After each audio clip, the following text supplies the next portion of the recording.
Tudo bem? Bom Bom. dia a todos. Acho que a gente já está vendo a sua tela, Tessa. Obrigada pela presença. Hoje a gente está com uma aula especial, super pedida, que é de ICC, né? Aspectos práticos do manejo da ICC pelo generalista, um recorte aí especial para atenção básica, e a doutora Tessa aí vai nos falar a respeito. Bom dia a todos, muito obrigada, Sheila, pelo convite, muito obrigada pelo tema também, né? Esse tema ele é maravilhoso, né? Além dele ser o cotidiano nosso, o dia a dia, eu tenho muito prazer em falar em ICC, é um tema que eu gosto muito, tá? E age um pouco mais do aspecto prático, vou trazer, claro, um pouco da fisiopatologia, para a gente conseguir entender o porquê do tratamento da ICC, com recorte, inclusive, linkado com o nosso protocolo, com o nosso manual da cardiologia da Prefeitura de Campinas, tá bom? Eu sempre gosto de recordar com vocês, então, qual é o objetivo do matriciamento, né? Ele também está lá descrito no nosso manual, ele é de 2018, é sempre uma construção compartilhada, é uma proposta da gente fazer aí um link entre o aprendizado, a terapêutica, voltado para o que a gente vê aí, a maior demanda no dia a dia. O ideal é que seja sempre um ambiente multidisciplinar, que a gente possa ter uma troca de experiências, né, tanto da especialidade quanto da unidade básica, e que a discussão aqui seja sempre um elemento para a gente levar para o nosso cotidiano, para o nosso dia a dia. O objetivo da aula de hoje é compreender a fisiopatologia da insuficiência cardíaca e as suas formas de tratamento, e principalmente discutir o papel da atenção básica, tanto no diagnóstico, quanto nas descompensações e no tratamento dos fatores de risco e das comorbidades que acompanham os pacientes que têm insuficiência cardíaca. Por definição, a insuficiência cardíaca é quando realmente o coração não consegue mais bombear o sangue de forma adequada, fazendo com que o sangue não chegue nos tecidos, não consiga suprir as necessidades metabólicas dos tecidos, ou ele até consegue suprir essa necessidade, mas ele vai sempre fazer com elevadas pressões de enchimento, vai sempre fazer com uma sobrecarga no trabalho dele. Dados epidemiológicos e a importância da insuficiência cardíaca no nosso dia a dia, principalmente para a saúde pública, porque a insuficiência cardíaca é uma doença de alta morbidade, alta mortalidade, é a primeira causa de internações em pacientes acima de 60 anos, compromete a funcionalidade do paciente, a autonomia. Em pacientes mais jovens, isso vai levar a saída do trabalho, a afastamento, a aposentadoria por realmente ter incapacidade do trabalho. E eu acho que o mais importante é a gente lembrar que a insuficiência cardíaca, assim como a hipertensão, assim como o diabetes, é uma doença crônica. Entra naquele rol das doenças crônicas não transmissíveis que a gente tem que ter uma visão diferente, porque não é uma doença aguda que você descompensa, você trata e resolve.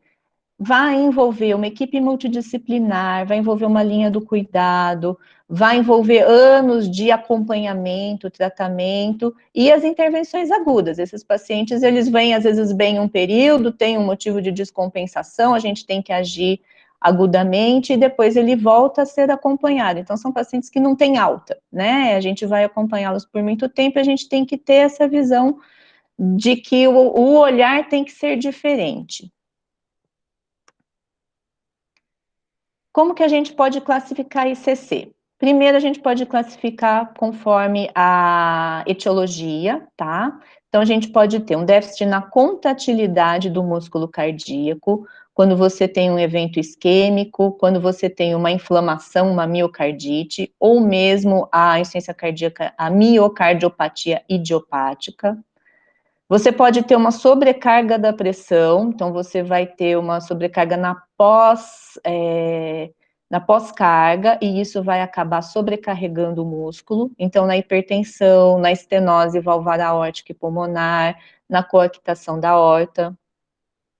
Você pode ter uma sobrecarga no volume, quando você tem as insuficiências valvares, quando você tem os shunts, que são nas cardiopatias congênitas, mas também nas síndromes de alto débito. Então, pacientes que têm uma anemia importante, que têm hipertireoidismo, que tem beriberi, que tem fístulas, também vai gerar uma sobrecarga de volume e também pode levar a um quadro de uma insuficiência cardíaca. E as diastólicas, quando você tem uma alteração no relaxamento, você tem uma sístole normal, você tem uma capacidade de contração normal, mas o relaxamento está prejudicado, e com isso você não consegue encher a câmara adequadamente. Então, na cardiopatia hipertrófica, nas hipertrofias ventriculares secundárias à hipertensão, à estenose aórtica, nas cardiopatias isquêmicas, na amiloidose, na endocardiomiofibrose, que a Ana estava citando aí um exemplo antes da gente começar, tá? E além disso, a gente tem também lá os casos de mixoma, tamponamento, que são mais raros. Lembrar que 30% dos pacientes adultos com quadros de insuficiência cardíaca têm, na verdade, uma disfunção diastólica pura, que é aquela insuficiência cardíaca de fração de ejeção normal. A gente também classifica a insuficiência cardíaca de acordo com a classe funcional, pela New York Heart Association, então vai depender dos sintomas, né? Classe funcional é quando o paciente não tem sintomas, o 2, ele tem uma limitação as atividades rotineiras, uma dispneia aos esforços habituais. 3, quando você tem uma limitação importante, com dispneia, inclusive, a esforços menores que os habituais. E a classe funcional 4, aquele mais grave, que tem o sintoma, tem dispneia mesmo em repouso. A gente também classifica a insuficiência cardíaca de acordo com o estágio da doença. Então, o estágio A é aquele paciente que potencialmente ele tem risco de desenvolver insuficiência cardíaca, tá? Então, os hipertensos, os diabéticos, os etilistas, todos eles têm um potencial em desenvolver insuficiência cardíaca e eu já posso classificá-los como um estágio A da doença. O B é aquele que já tem uma alteração estrutural, então você já tem um grau de hipertrofia miocárdica, você teve uma lesão, uma injúria por isquemia, você tem um grau de dilatação na câmara, mas o paciente ainda não desenvolveu sintomas. O estágio C é quando, além dessa alteração estrutural, o paciente começa a desenvolver sintomas. E o estágio D, que é o mais grave, é aquele paciente sintomático grave, que descompensa com facilidade, que tem internações sucessivas, que ele está com as drogas otimizadas, mas mesmo assim ele continua muito sintomático. A gente também classifica a insuficiência cardíaca de acordo com o perfil hemodinâmico. Então, eu vou avaliar o grau de perfusão e o grau de congestão. O ideal é que eu sempre tenha o paciente ali num perfil negrito. Quando ele tem uma perfusão normal, ele tem resistência vascular periférica normal, ou seja, ele tem uma pressão arterial normal e não tem nenhum sinal de congestão. Perfil B é o quente úmido, que é o perfil que a gente vê na maioria das vezes quando os pacientes descompensam, é quando eles começam a ficar congestos, tá? Então, eles têm pressão normal, a resistência vascular periférica está aumentada, mas eles estão congestos, eles têm edema de membros inferiores, pode ter ascite, pode ter congestão pulmonar. O perfil C é aquele que você, além de ter congestão, você também tem uma diminuição na perfusão, então você vê que a perfusão periférica está lentificada, a pressão começa a ficar mais baixa. E o perfil é frio e seco, ele não está congesto, então ele não tem edema, ele não tem crepitação pulmonar, mas ele não tem perfusão. A perfusão dele é baixa, a pressão é baixa, tá? O objetivo é sempre ir passando do L para o C, então você, quando ele está com perfusão baixa, mas não tem sinal de congestão, você vai hidratar, vai deixar ele com o tanquinho mais cheio, né? Até que ele melhore a perfusão, e eu vou chegar no perfil A, que é o ideal, que ele tem perfusão e não tem sinais de congestão. Falar um pouco sobre a fisiopatologia da insuficiência cardíaca, tentando explicar, justificar os tratamentos que a gente tem disponíveis, tá? a gente tem um equilíbrio entre os mecanismos de vasodilatação e vasoconstrição, de contração ventricular, e isso vai ali na balança funcionando de maneira equilibrada, até que você começa a ter um gatilho, seja por um grau excessivo de hipertrofia, seja por um evento isquêmico agudo, em que os mecanismos que protegiam o coração, das prostaglandinas, do sistema dopaminérgico, dos peptídeos natriuréticos, que faziam ali um controle da pressão, mantinham o grau de vasodilatação, eles entram em desequilíbrio e acabam predominando os mecanismos patológicos, tá? Então, ativação do sistema nervoso simpático, ativação do sistema renina-angiotensina-aldosterona, da vasopressina, e aí você acaba tendo um desequilíbrio neurohormonal, com aumento da resistência vascular periférica, aumento da vasoconstrição, retenção de sódio e água, o que vai levar ao aumento tanto na pré quanto na pós-carga. Leva à falência cardíaca, diminuindo a fração de ejeção, o débito cardíaco e, com isso, a perfusão dos órgãos vitais. E principalmente do rim, que vai levar a outra complicação aí da insuficiência renal. Então, de uma maneira inicial, a gente tem uma disfunção inicialmente diastólica, então você começa a ter hipertrofia do músculo cardíaco, principalmente do ventrículo esquerdo. Com essa hipertrofia, você diminui a cavidade, as cavidades ficam espessas, ficam rígidas, e você não consegue preencher o coração de maneira adequada. É a disfunção diastólica, é geralmente a fase inicial da doença.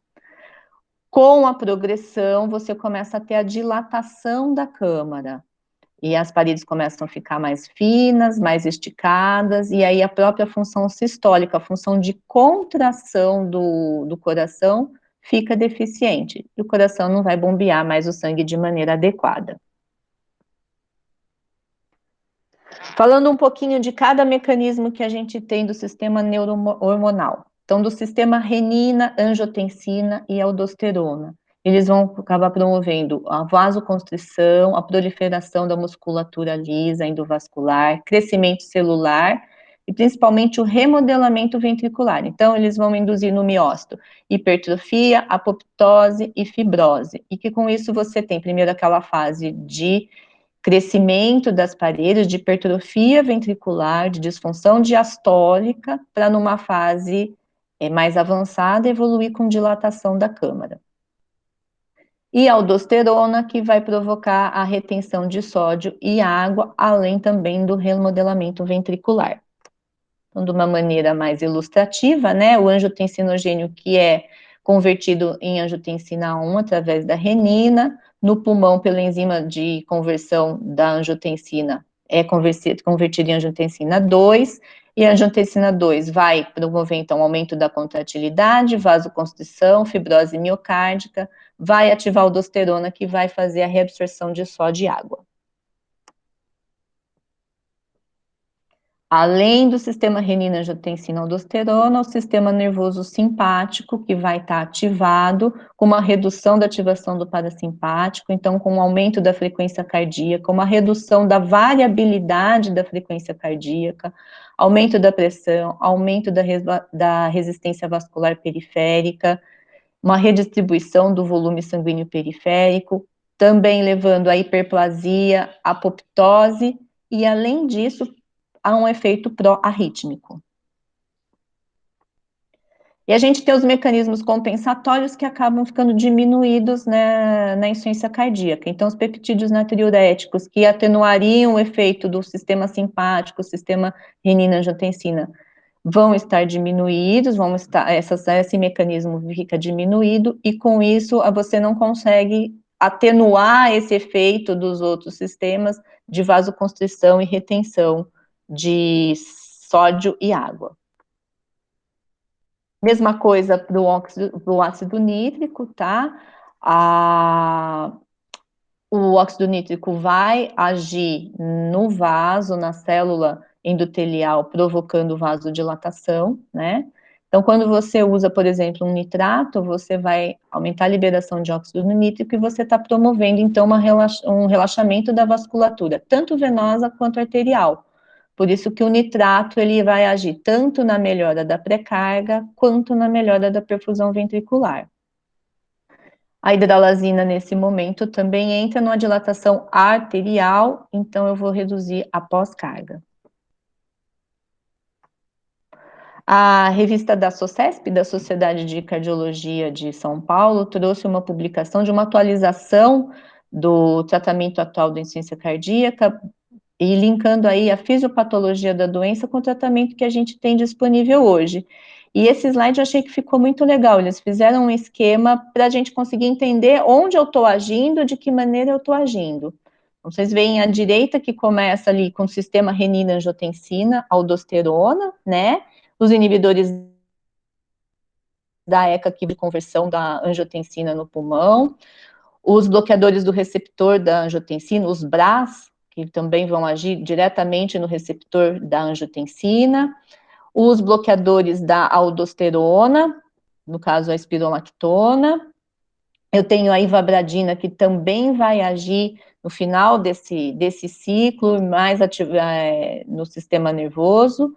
Eu tenho os próprios beta-bloqueadores, que vão agir nos receptores beta, principalmente nos receptores beta do coração, alguns também nos receptores alfa, diminuindo a ativação do sistema nervoso simpático, além das drogas que eu tenho que vão mexer vão agir, né, no sistema de vasodilatação, com a dilatação com óxido nítrico ou a inibição da neprenisila, que vai também fazer uma vasodilatação, com isso diminuindo a resistência vascular periférica e melhorando a perfusão miocárdica.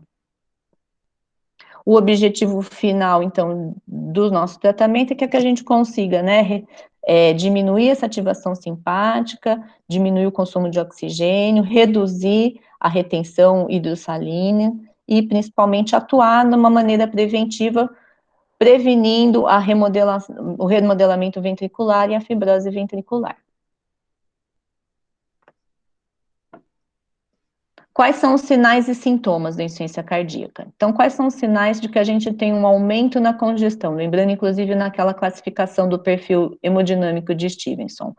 Quando eu tenho ortopneia, quando eu tenho dispneia paroxística noturna, edema de membros inferiores, turgência jugular a 45 graus, são sinais de que eu tenho um aumento na congestão, que a volemia do paciente está aumentada, e sinais de que eu tenho uma baixa perfusão, quando eu tenho uma pressão de pulso reduzida, paciente que está sonolento ou obnubilado, uma redução do sódio sérico, uma queda da pressão, principalmente quando eu introduzo um inibidor da ECA.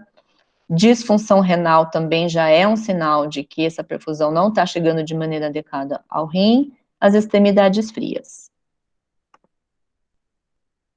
Quais são os exames diagnósticos que colaboram a gente com o diagnóstico? Primeiro de tudo, o eletro, tá? Eletro, quando eu tenho um paciente que começa a desenvolver dispneia, que começa a desenvolver edema, começa a ter uma piora na classe funcional, essa dispneia começa a se tornar aos esforços habituais, uma ortopneia, uma dispneia paroxística noturna, mental. Primeiro de tudo, que eu preciso saber o ritmo desse paciente, tá? Se ele permanece em ritmo sinusal, se ele já entrou em fibrilação atrial, porque eu vou ter um outro comemorativo para tratar. Geralmente eu já vou ver se ele tem sinais de sobrecarga, se ele tem sinal de alguma isquemia prévia, tá? Eu reforço porque é um exame que a gente tem de fácil acesso e é fundamental. Raio-x de tórax também, porque o raio-x de tórax vai mostrar para a gente um aumento na área cardíaca, e principalmente se tem sinais de congestão pulmonar. Eu preciso saber se a função renal desse paciente permanece normal, se de repente ele já tem uma hiponatremia, porque já é um sinal de piora, de evolução da insuficiência cardíaca. Hemograma, porque eu preciso saber se ele tem anemia. Às vezes, inclusive, eu não tenho uma insuficiência cardíaca, eu tenho só um quadro de anemia levando a dispneia. Mas eu tenho também os outros comemorativos. Eu posso ter uma anemia grave levando a um coro anêmico, ou eu posso ter já uma hemodiluição por congestão, já na fase avançada de uma insuficiência cardíaca. Além disso, glicemia vai ser um controle de um dos fatores de risco, urina, tireoide, é fundamental eu saber o TSH desse paciente. Se ele tiver uma epidemiologia positiva para Chagas, pedir uma sorologia. Perfil lipídico, a função hepática. São exames, vou pôr entre parênteses até porque eles são complementares, tá? Mas eletro, raio-x de tórax, função renal e hemograma é essencial para a gente ter um primeiro parecer. O ecocardio vai finalizar o meu diagnóstico. Então, vai mostrar se realmente eu tenho um quadro de uma disfunção sistólica, com redução da fração de ejeção, ou se posso estar diante de um quadro, uma disfunção diastólica, numa insuficiência cardíaca de fração de ejeção normal, ou até mesmo descartar a dispneia. Também pode ser por outros motivos. Não, nem toda dispneia é uma insuficiência cardíaca. E discutindo um pouquinho a questão do tratamento, então, tá? E eu sempre gosto de reforçar a importância do tratamento não farmacológico e a importância da equipe multidisciplinar de estar agindo aqui junto com a gente. A gente traz ali que a ativação do sistema renina-angiotensina-aldosterona traz retenção de água e sódio. Então, o tratamento fundamental para esse paciente é a restrição hidrossalina, tá? E nisso, a nutricionista e a própria equipe de enfermagem conseguem nos ajudar muito de orientar a quantidade de líquido por dia que esse paciente pode tomar, de como que ele vai monitorar isso, né? Então, a gente às vezes orienta que pegue uma garrafa de água de 1 litro, uma garrafa vazia de 1 litro de líquido, para ele conseguir monitorar o quanto que ele bebeu em café, em chá, num caldo de sopa, para ele ter essa ideia de conseguir manter 1 litro de líquidos totais por dia. A restrição do sódio, também pesar esse paciente, porque o aumento no peso já começa a ser um indício de que ele está retendo líquido. E além disso, né, quando a gente tiver auxílio de fisioterapia para reabilitação, psicologia é muito importante também, porque esses pacientes geralmente ficam deprimidos, eles ficam extremamente limitados, e a depressão pode aparecer junto. Então, o papel da equipe multidisciplinar nessa doença tão complexa é fundamental. E o tratamento farmacológico? Então, trouxe primeiro aqui as drogas que vão modificar a mortalidade. A gente tem estudos multicêntricos com grande volume de pacientes que testaram drogas. E existem drogas que vão agir no sistema neurohormonal, da fisiopatologia da insuficiência cardíaca e que vão reduzir a mortalidade desses pacientes. Eu vou sempre iniciar com a dose mínima de cada um desses medicamentos e eu vou titular essa dose até a dose máxima tolerada. Por que dose máxima tolerada? Porque tem pacientes que têm níveis pressóricos mais altos e toleram doses de medicamentos mais altas. Tem paciente que não tolera, ele faz uma hipotensão importante, sintomática, e eu tenho que manter uma dose mínima das medicações. Cardíaca, tem pacientes que naturalmente já têm uma frequência cardíaca mais baixa e eu não consigo aumentar muito uma dose de beta-bloqueador, frequência menor que 40, eu vou ser prejudicial, tá? Eu trouxe em primeiro lugar o sacubitril/valsartana, o nome comercial é o Entresto, que embora não esteja disponível na rede pública, é uma droga que realmente muda a mortalidade, é o que a gente tem de mais recente para tratamento da insuficiência cardíaca, e que a gente tem muito paciente que está usando, ou porque descompensou, internou e na internação já entrado com essa medicação, ou porque já passou com cardiologista, seja da rede, seja fora, e vem já usando essa medicação. E é importante, além de conhecer, saber como é que eu vou manusear, tá? Então, sacubitril, valsartana também são 3 apresentações. A dose menor é essa de 24 com 26, que eu vou usar 2 vezes ao dia, tá? A posologia dele é sempre de 12 em 12 horas. Eu tenho uma dose intermediária de 49 com 51 miligramas, até a dose máxima, que é 97 por 103, de 12 em 12 horas. Então, eu também vou escalonando essa dose até a dose máxima tolerada. Importantíssimo, eu já tenho ali junto nessa medicação a valsartana. Então, se o paciente já está usando essa combinação, ele não pode usar junto um IECA nem um BRA. Então, já veio tomando Entresto, eu não vou associar nem enalapril, nem losartana, porque esse paciente já está contemplado com a valsartana. Outra coisa importante é lembrar que quando eu vou introduzir o Entresto, eu preciso suspender o IECA 3 dias antes, tá? Então, se ele vinha usando um enalapril e eu quero trocar para o sacubitril valsartana, eu vou deixá-lo sem o IECA 3 dias e daí eu vou introduzir a droga nova. Os inibidores da ECA, os bloqueadores da renina, do sistema renina-angiotensina, né? O que a gente tem disponível hoje, então, captopril, enalapril e losartana, que a gente tem disponível pela rede, mas além disso a gente tem outras. E eu também sempre vou tentar chegar na dose máxima tolerada pelo paciente. Lembrar que eu uso ou IECA ou BRA, eu não uso os dois associados. Se o paciente já está usando enalapril, eu não vou dar losartana e vice-versa, tá? Eu tenho um efeito deletério nessa associação. Os beta-bloqueadores, de preferência os beta-bloqueadores que são cardioseletivos, que vão ter uma melhor ação nos receptores beta do coração. Então, neles o carvedilol, o bisoprolol e o metoprolol. A dose máxima do carvedilol é 25 de 12 em 12 horas, então eu preciso tentar atingir essa dose máxima. E o inibidor da aldosterona, que a gente tem disponível na rede pública, que é o espirolactona, a dose para tratamento na insuficiência cardíaca é de 25 miligramas uma vez, ser mais do que isso. Então, se eu tenho um paciente com quadro de insuficiência cardíaca, eu preciso olhar para a prescrição dele e ver se ele está contemplado, pelo menos, com um IECA ou um BRA, um beta-bloqueador cardioseletivo e a espirolactona.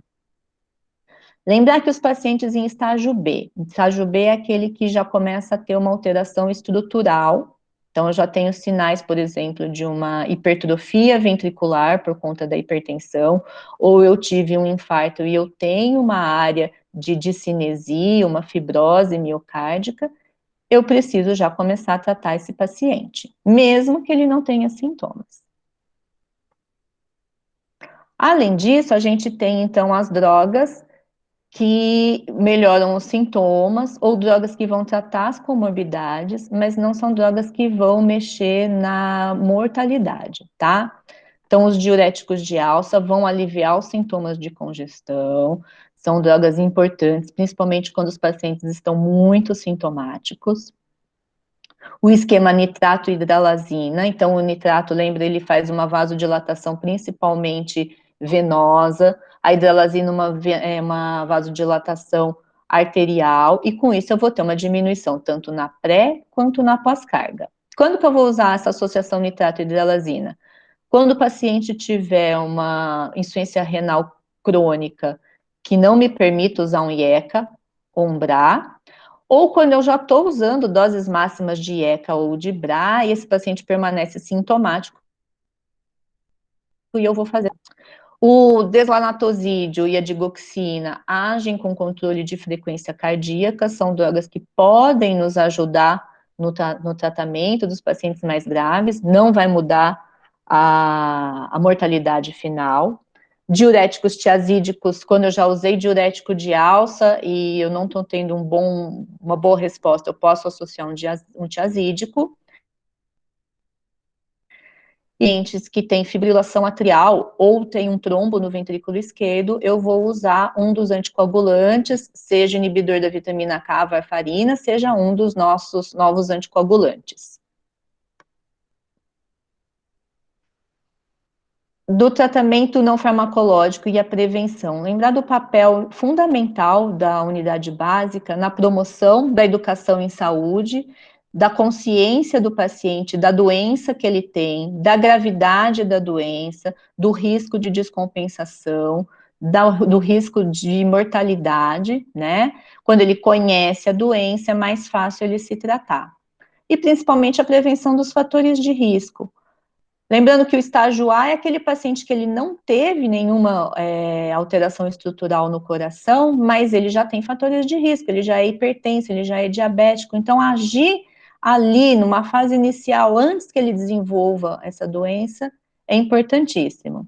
E eu sempre gosto de reforçar a questão da restrição hidrossalina, tá? A gente coloca geralmente 1 litro de líquidos por dia. Essa época de muito calor, ou aquela época muito seca, né, no final do inverno, que quase não chove, às vezes a gente aumenta a tolerância do líquido para 1,2 litro, até 1,5 litro, mas não, a gente vê na prática do dia a dia, eu acho que o pessoal da enfermagem tem uma experiência até melhor com isso, que você pode medicar o paciente, às vezes você otimizou todas as drogas, se ele não estiver fazendo uma restrição adequada, geralmente ele não melhora. Lembrar das comorbidades que estão aí associadas com a insuficiência cardíaca, tá? Principalmente a fibrilação atrial, que vai precisar de anticoagulação. Paciente com disfunção sistólica, com fração de ejeção reduzida e fibrilação atrial, ele precisa anticoagular, tá? Os pacientes, às vezes, desenvolvem caquexia, né, na evolução da insuficiência cardíaca, anemia que precisa ser tratada. Tem os pacientes que, além de ter insuficiência cardíaca, têm DPOC. Depressão é extremamente comum nos pacientes cardiopatas. E a polifarmácia, porque ele vai lá, ele passa na especialidade, ele passa na cardiologia, mas ele tem outros problemas, e quando a gente vê a lista de medicação é muito grande, cada um de um médico diferente, e eu acho que o papel da unidade básica é fundamental em conseguir juntar essas receitas e fazer uma prioridade, inclusive o paciente entender o que realmente dali precisa ser mantido ou não. Polifarmácia é uma coisa muito comum, principalmente nos nossos idosos. Então, lembrar, o estágio A, o estágio da prevenção, é quando ele ainda não tem uma alteração estrutural, e no estágio B é um paciente que ele já começa a ter uma alteração estrutural, mas ele não tem sintoma, e ele precisa já ser tratado adequadamente. E o estágio D, aquele paciente mais grave, muito sintomático, que está medicado, mas ele permanece muito sintomático, ele precisa ter prioridade no encaminhamento. Então, lembrar de encaminhá-lo como amarelo. Pois eu vou passar o e-mail de novo para vocês, a gente está sempre ali de portas abertas para discutir os casos e poder dar prioridade. Tentar evitar as internações, evitar que tenha descompensações, e também quando esse paciente tiver um evento e precisar ficar internado ou tiver uma passagem pelo PS, conseguir ser acolhido com prioridade, ser encaminhado com prioridade, tá? E eu acho que a atenção primária também nos ajuda muito na questão das visitas domiciliares. O paciente, às vezes, num estágio final da doença, ele tem muita dificuldade para deambular, às vezes ele não consegue sair de casa, ele não consegue vir até o centro da cidade para passar num ambulatório de especialidade que é muito longe da casa dele, e aí a visita domiciliar é fundamental para esse paciente. E eu queria reforçar, então, aqui o nosso e-mail novo, né? policlínica3.matriciamento-cardiologia@campinas.sp.gov.br, tá? Aquele e-mail do Gmail, ele vai ser desativado. E a gente está sempre de portas abertas pelo e-mail para estar conversando, para estar discutindo casos. Às vezes, enquanto o paciente aguarda a vaga na especialidade, a gente conseguir orientar a terapêutica, orientar o que fazer, ou conseguir adiantar um tratamento quando o paciente realmente está muito grave. E tem aqueles casos que a gente fica meio na dúvida, não sabe exatamente se é ou não uma insuficiência cardíaca, um estágio muito inicial, e que, de repente, pelo próprio e-mail do matriciamento, a gente já consegue dar um diagnóstico inicial, e aí ver a prioridade de atendimento, tá bom? E aí, agora eu estou aberta para discussões, o que vocês tiverem aí de perguntas. Oi, Tessa. Nossa, muito boa a aula, né? Várias perguntas aqui. Bombando. Tem uma... Deixa eu achar vocês de bombando volta, o chat. Eu vou só compartilhar a minha tela, porque aí eu coloco... Peraí, eu coloco no vídeo as questões também. Então, eu coloquei aqui no começo, né, quando você estava falando lá do perfil frio e seco, né, Uhum. Que você falou que precisa hidratar, né, então acho que podia reforçar essa questão do hidratar, que talvez seja reduzir o diurético, né? A gente Se é vai um ter... paciente que já faz tratamento para insuficiência cardíaca, né? Uhum. Eu acho que a gente vai ter os dois dos dois casos ali. Você tem o paciente que está ambulatorial, veio para consulta de rotina e que você percebe que ele realmente está seco. Então, aí nesse caso, eu vou só suspender o diurético ou reduzir a dose do diurético, às vezes até liberar ele um pouco daquela restrição hidrossalina, em vez de ser tão restrito de 1 litro, aumentar um pouco mais. E tem Água, também né? aquele água, então ele pode Isso, beber um pouco mais de água. água, até 1,5 litros ali de água. É bom reforçar que é água.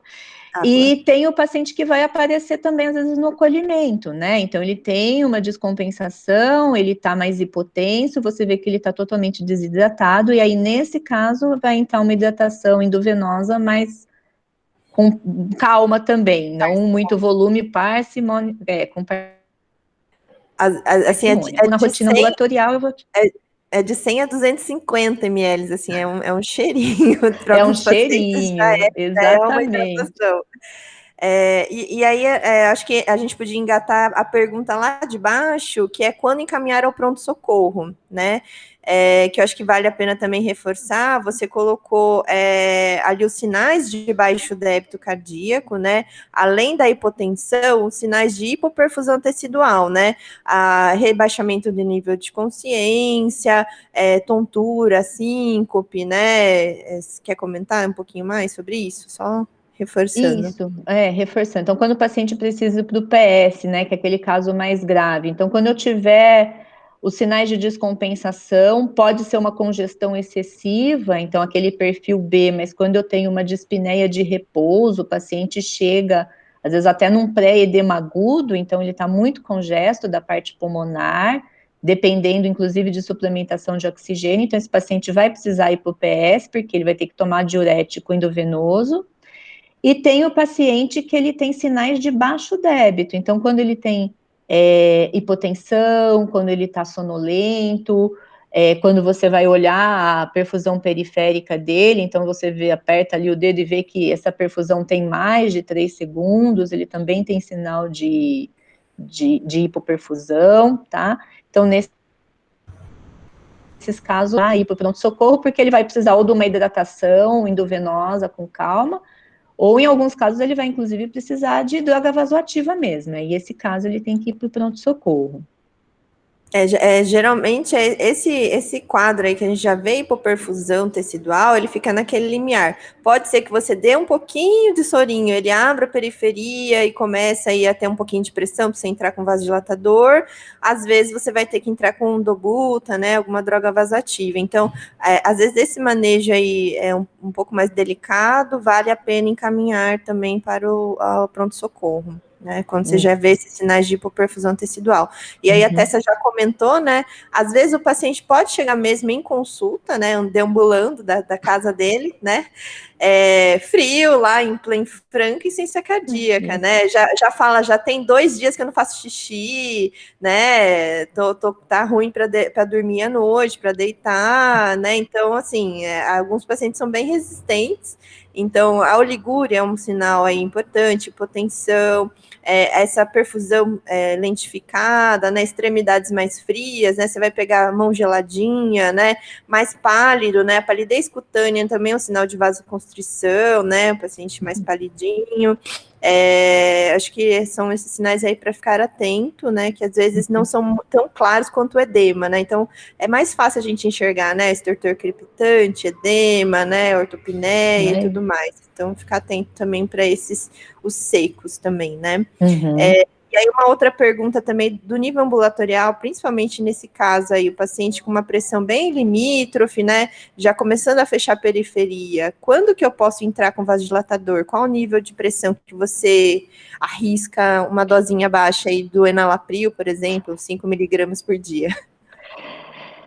Vai depender muito de paciente para paciente, mas eu acredito que pelo menos uma sistólica de 90 para cima, a gente já consegue entrar com uma dose baixa de um inibidor de ECA ou de um BRA, né? Uhum.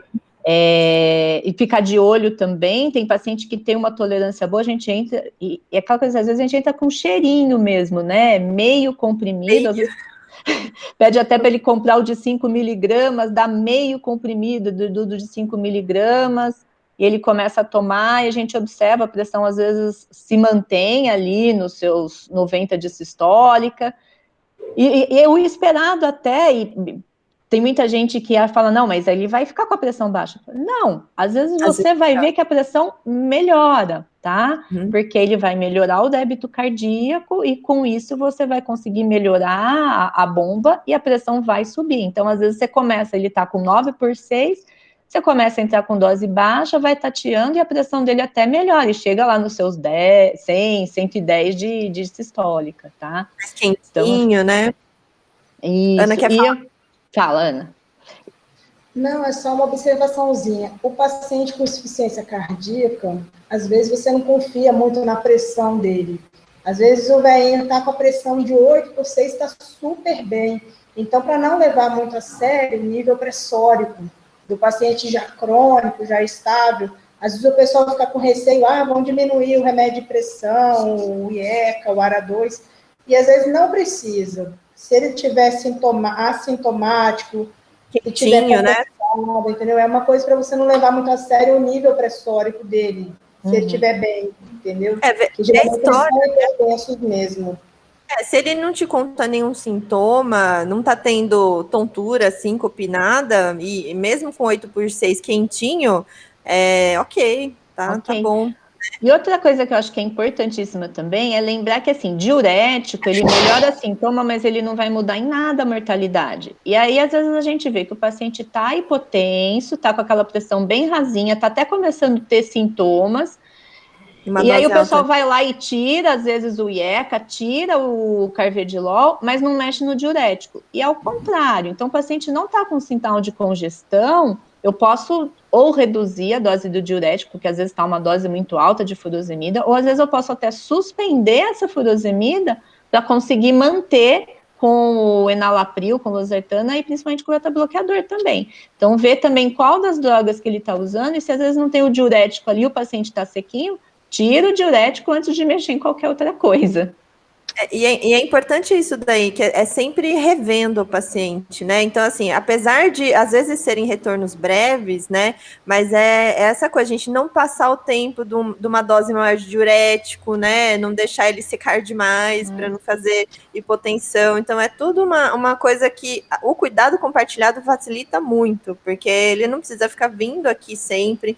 Então, acho que é importante vocês terem essa noção do que a gente faz no segmento do paciente com insuficiência cardíaca, para saber que realmente, assim, é para mexer, né? O diurético eventualmente vai diminuir, às vezes vai ter que aumentar, às vezes vai sair, né? Às vezes vai voltar de novo, e sempre tentando favorecer as drogas que modificam, né, a mortalidade, né? O IECA-BRA, o beta-bloqueador, né? O espironolactona, que são medicações aí que mudam aí o remodelamento, né? Mudam o prognóstico aí de sobrevida cardiovascular, né?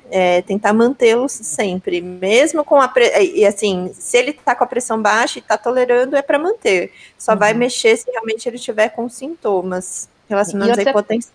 Coisa importantíssima é lembrar que o mexer a gente sempre vai de pouquinho em pouquinho, né? Então, mesmo se precisar reduzir, porque o paciente ficou muito sintomático, a gente nunca tira uma droga de uma vez, eu vou reduzir. Então, ele estava usando 10 de enalapril por dia, eu vou reduzir para 5. Estava usando 20, eu vou reduzir para 10. Eu não vou nunca suspender a medicação de uma hora para outra, porque aí o risco do paciente descompensar é muito grande. Então, de preferência, se for necessário, a gente reduz a dose, se ele tiver muito sintomático. E nunca suspender também de uma vez. Essas, né, essas que vão mudar a mortalidade. Então, o beta-bloqueador e o IECA, de preferência, tentar não suspender, só reduzir a dose se for extremamente necessário, porque o paciente está muito sintomático.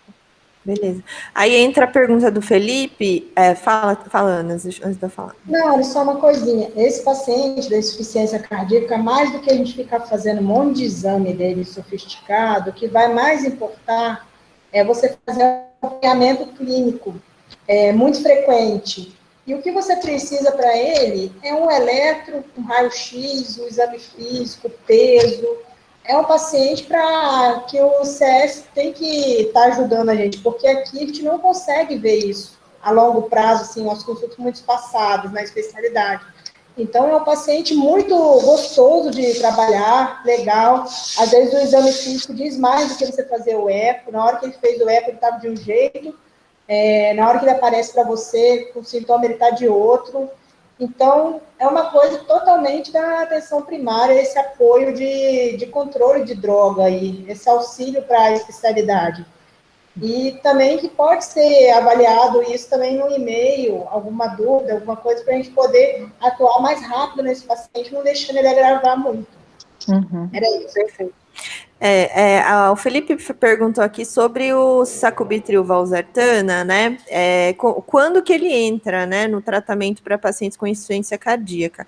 E aí realmente é isso, são nos casos mais graves, que você já está com a terapêutica otimizada e ele mantém sintomas de insuficiência cardíaca refratários, né? Porque é uma medicação que existe um custo, né? Aqui eu colei aqui a indicação da diretriz de insuficiência cardíaca, então está indicado para disfunção sintomática do ventrículo esquerdo, que já está em terapia otimizada, com terapia tripla, né? IECA-BRA, beta-block, espironolactona, né? E ainda persiste, diurético, né? E ainda persiste aí com sintomas de insuficiência cardíaca, tá? Eu vou colar aqui de novo a referência que eu subi para o Google Drive nosso, do matriciamento, a referência que ela usou daquela figurinha que é muito boa, realmente, mas ele é de acesso fechado, ele é só para assinantes da SOCESP. Então, foi mal. Então eu até fui olhar para mandar o link, mas ele é fechado. Então eu subi no Google Drive, nossa, esse aqui é um link do nosso Google Drive, tá bom? Que é só clicar e você consegue baixar, tá bom? Perfeito. E só reforçando, Felipe, rapidinho, porque acho que ficou essa dúvida, se o paciente grave pode usar sacubitril? Pode sim. Inclusive onde internado, né? Inclusive internado. Então, ele descompensa e a gente pode usar com o paciente internado, descompensado, no paciente grave. Pelo contrário, seria realmente a indicação usar nesses casos, tá? Bom, encaminhamento ao PS a gente já contou, né? Então, basicamente a indicação é clínica, né? Então, se mesmo um paciente que já em segmento, que você está tentando aí manejar com diurético ambulatorial sem melhora, paciente aí com dispneia em repouso, ortopneia importante, né? Ou se ele chega já com sinais de hipoperfusão tecidual, esse realmente são casos para encaminhamento ao pronto-socorro. Aqui, pergunta do Juan, como orientar a atividade física para os pacientes estágio B e C? Esse daí é um tema à parte que a gente está preparando. Exatamente, a gente está preparando um tema só para a questão de atividade física, né? Só acho que vale a pena sempre reforçar que esses pacientes eles vão fazer uma atividade física considerada leve, né? Então, é importante, acho que é um conceito que tem que ter que a gente não vai restringi-los para mandar eles ficar em repouso só, eles precisam fazer atividade física, mas é aquela atividade física realmente leve, que vai subir pouco a frequência cardíaca. A gente vai ter um tema só sobre isso, mas eles precisam fazer sim. Ninguém vai virar maratonista agora, né? O cara geralmente não era atleta, não vai querer virar agora. Isso. Só um resumo, né, Juan? Para esses pacientes, assim, a princípio não se contraindica a caminhada, né? Então, todos podem caminhar, você pode encorajá-lo a caminhar diariamente, pelo menos 30 minutos, né? E aí a gente orienta o paciente assim: olha, você não pode se cansar demais. O que é o cansar demais? Você tem que caminhar de forma que você ainda consiga conversar, né? Então, não é para ter uma fala entrecortada, né? Então, uma caminhada leve realmente, mas que é importante que se mantenha, assim como as outras medidas aí de tratamento, medicamentoso ou não medicamentoso para o paciente. Aqui problemas do áudio, e a figura, eu acho que é isso. A gente está, 9 horas cravado. 9 horas cravado, exatamente.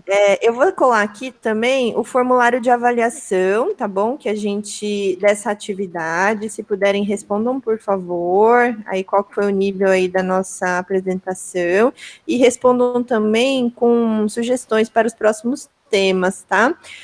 Se der tudo certo, semana que vem vai ser sobre eletrocardiograma, tá? Mas eu mando os informes. Se vocês tiverem interesse em receber os informes da aula, ou dos temas, ou o link, põe no formulário de avaliação o e-mail, né? Quem já respondeu, eu sempre encaminho por e-mail o próximo tema, e se quiser receber por WhatsApp, também pode colocar no último campo da avaliação o número de telefone e WhatsApp, tá bom? Acho que é isso. Alguma questão a mais? Acho que é isso, né? Muito bom, meninas, parabéns. Muito bom, eu acho que foi uma... Muito bom, excelente. Eu acho até que é um tema extenso, e a gente vai voltar a falar nele várias e várias vezes, porque realmente tem muita coisa para falar, o manejo do dia a dia é bem peculiar, né? Uhum. E eu ia pedir um favor para todos que participaram hoje também, de divulgar para outros colegas também, para que isso chegue ao máximo possível para outros colegas. É importante, é um apoio muito grande que vocês dão para nós. Obrigada, então, a todos. Acho que vai ajudar a assistência de todos, né? A nossa intenção aqui é que o paciente esteja mais bem assistido no final, né? Eu acho que é isso o nosso objetivo aqui, tá bom? Obrigada a todos. Obrigada. Respondam, por favor, a esse formulário aqui, ó, formulário de avaliação da doutora Tessa, e baixem esse arquivo aqui, que ele é realmente um bom resumo, e aquela figurinha lá tá muito boa. Talvez na apresentação ela não fique muito boa para ver. Mesmo a gente mandando o PDF da apresentação, acho que ela ainda não vai ficar muito boa, então podem acessar, tá bom? Obrigada. Obrigada, Sheila. Todos e todas, até a próxima. Tchau, tchau. Obrigada, tchau. Obrigada, tchau.